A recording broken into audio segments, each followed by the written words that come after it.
আসসালামু আলাইকুম। আজকে অনার্স চতুর্থ বর্ষ শেষ পরীক্ষা। আর শেষ পরীক্ষার দিন মনে হচ্ছে আসলে অনেক বড় হয়ে গেছি।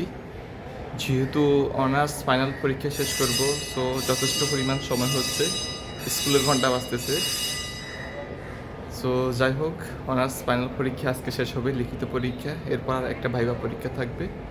তবে আহ, পরীক্ষার যে মূল অংশ সেটা আজকে শেষ। অনার্স ফাইনাল পরীক্ষা চতুর্থ বর্ষ। আমরা 2023 সালের ব্যাচ, 2023 সালের পরীক্ষার্থী, এখন 2025-এ পরীক্ষা দিচ্ছি।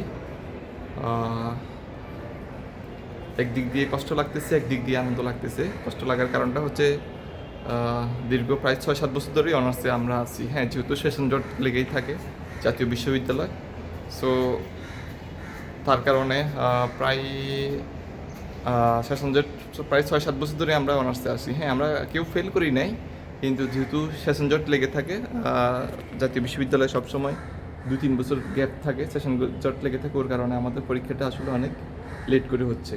সো আজকে আমাদের পরীক্ষার শেষ দিন, আর আমি একটু তাড়াতাড়ি চলে এসেছি, তাই মূলত ভিডিওতে আসা। আর পরীক্ষার ক্লাস হল রুমের সব দরজা বন্ধ। হ্যাঁ, তালা মারা, যেহেতু এখনো সময় হয় না, ওই কারণে এখনো তালা মারা রয়েছে, ওই কারণে আমি ভিতরে যাই বসতেও পারতেছি না। হয়তো ভিতরে যাই বসে পড়া রিভাইজ দিতাম, কিন্তু এখন যেহেতু বসতে পারতেছি না, তাই মূলত এই কথাগুলো বলতেছি আর কি। আজকে অনার্স ফাইনাল পরীক্ষার শেষ দিন, একদিক দিয়ে আনন্দ লাগতেছে, একদিক দিয়ে কষ্ট লাগতেছে। আর কষ্ট লাগার কারণ হচ্ছে যে কি, আনন্দ লাগার কারণটা বলি আগে। আনন্দ লাগার কারণটা হচ্ছে যেহেতু অনার্স শেষ করে ফেলবো, হ্যাঁ, একটা গুরুত্বপূর্ণ শিক্ষা জীবনের ধাপ শেষ করে ফেলবো, সো সেই সুবাদে আনন্দ লাগতেছে। আর যেটা বলি সেটা, কষ্ট লাগার কারণটা হলো যে আসলে কষ্ট লাগার কারণটা হচ্ছে যে আমরা ফ্রেন্ড সার্কেল যারা ছিল প্রায় সবাই বিদায় নিয়ে নিবে, সবাই যে যার রাস্তায় চলে যাবে, এই কারণে মূলত কষ্ট লাগতেছে। আর গাইস, পিছনে লোকজন চলে আসতেছে, কথা বলতে পারতেছি না। সবাই ভালো থাকেন, সুস্থ থাকেন, আল্লাহ হাফেজ।